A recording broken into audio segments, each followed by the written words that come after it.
নমস্কাৰ। অসমীয়া সাহিত্য বুৰঞ্জী অৰুণোদয় যুগৰ পৰা ৰামধেনু পৰৱৰ্তী কাললৈ এই কাকতখনৰ চাব আপোনালোকৰ অৰুণোদয় যুগৰ অসমীয়া সাহিত্য এই যি কেইখন আলোচনী বা কাকত আছে অসমবিলাখিনি বৈশিষ্ট্যসমূহ আসাম নিউজ মৌ এই অসম বন্ধু এই সকলোখিনি এই চেনেলত প্ৰশ্ন উত্তৰ দিয়া আছে। আপোনালোকে চাই যাব, যিকোনো এটা অহাৰ সম্ভাৱনা প্ৰকট। যিটো জোনাকী যুগৰ অসমীয়া সাহিত্য এইটো চাই যাব, মই দিয়া আছে যে প্ৰগতিশীল সাহিত্য আচলতে যিটো জোনাকী যুগৰ অসমীয়া সাহিত্যৰ বিবিধ ধাৰা তাৰ ওপৰত দিয়া আছে, আৰু জোনাকী যুগৰ অসমীয়া সাহিত্যৰ বৈশিষ্ট্যসমূহো দিয়া আছে। আপোনালোকে চাই যাব।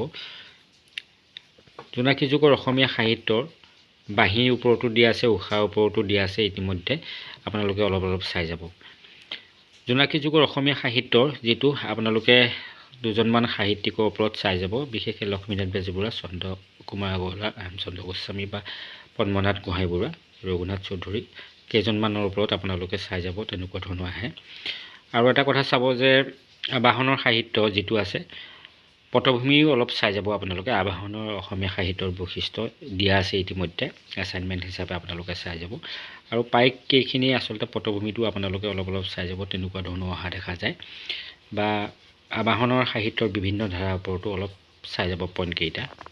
জয়ন্তী যুগৰ অসমীয়া সাহিত্য যিটো আপোনালোকৰ অধ্যায় 8 আছে, এই অধ্যায়টো আচলতে এটা অহা দেখা যায় যে অসমীয়া জয়ন্তী যুগক কিয় প্ৰগতিশীল সাহিত্যৰ যুগ বুলি কোৱা হয়, বা প্ৰগতিশীল সাহিত্যৰ যুগ হিচাপে জয়ন্তী যুগৰ কথা, বা জয়ন্তী যুগক এক মাইলৰ খুঁটি হিচাপে কিয় কোৱা হয়, সেই বিষয়খিনি আহে।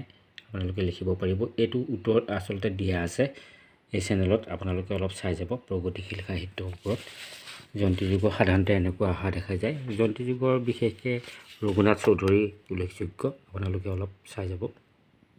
অসমীয়া সাহিত্যৰ অতি গুৰুত্বপূৰ্ণ এক যুগ হৈছে ৰামধেনু যুগ। এই ৰামধেনু যুগৰ আপোনালোকে বিশেষকৈ মোক কৈছোঁ যে পটভূমিসমূহ চাই যাব। আৰু বিশেষকৈ ইয়াত আছে, মই দি থোৱা আছিলে কিন্তু এটা ভিডিঅ' আপোনালোকে চাব যে ৰামধেনু যুগৰ অসমীয়া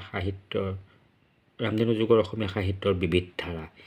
এই যিকেইটা আছিলে প্ৰগতিবাদী সমাজবাদী ধাৰা, হাস্যবংগ ধাৰা, আধুনিকতাবাদী ধাৰা, মনস্তাত্ত্বিক ধাৰা, ৰাজনৈতিক ধাৰা আৰু অৰ্থনৈতিক ধাৰা, অস্তিত্ববাদী ধাৰা, চেতনাচ্যুত পদ্ধতি, মানৱতাবাদী ধাৰা, এইখিনি অলপ আপোনালোকে চাই যাব। এনেকুৱা ধৰণৰ প্ৰশ্ন সাধাৰণতে অহা দেখা যায়। এই চেনেলত দিয়া আছে, আপোনালোকে চাব পাৰিব। ৰামধেনু যুগৰ অসমীয়া সাহিত্য যিটো 2 আছে, তাত কেইজনমান ৰামধেনু যুগৰ অসমীয়া সাহিত্যিকৰ ওপৰত আছে, আপোনালোকে কিছু চাই যাব। কেইজনমান সাহিত্যিকৰ ওপৰত আপোনালোকে চাই গ'লে ভাল হয়। ৰামধেনু পৰৱৰ্তী কালৰ অসমীয়া সাহিত্য এইটো আপোনালোকে অলপ পটভূমিটো চাই যাব। আৰু যিবিলাক ধাৰা আছিলে সেইবিলাকো অলপ চাই যাব, কাৰণ কোনটো আহে ঠিকনা নাই। তথাপি আপোনালোকে 2-1 ইটোৰ লগত মিলে, ধৰি লওক আবাহনৰ লগত যেনেকৈ ৰামধেনু মিলে, ৰামধেনুৰ লগত ৰামধেনু পৰৱৰ্তী কাল মানে ৰামধেনুৰ পিছৰ সময়ছোৱা, এইখিনি আপোনালোকে অলপ চাই যাব। যিটো অধ্যায় 14 অসমীয়া সাহিত্য বুৰঞ্জীসমূহ আৰু অসমীয়া সাহিত্যৰ যুগ বিভাজন, এইটোৰ ওপৰত এটা প্ৰশ্ন এই চেনেলত ইতিমধ্যে দিয়া আছে। আপোনালোকে অলপ চাই যাব সেই প্ৰশ্নটো, সেই ভিডিঅ'টো যথেষ্ট গুৰুত্বপূৰ্ণ। সেই ভিডিঅ'টো বা যিকোনো প্ৰশ্ন আহিলে এই চেপ্টাৰটোৰ পৰা আপোনালোকে লিখিব পাৰিব। চেপ্টাৰটো বিশেষকৈ অসমীয়া সাহিত্যৰ যি যুগ বিভাজন বুলি আছিলে, সেইটো আপোনালোকে চাই যাব। মই এই চেনেলত এটা ভিডিঅ' দিয়া আছে, আপোনালোকে চাব পাৰিব।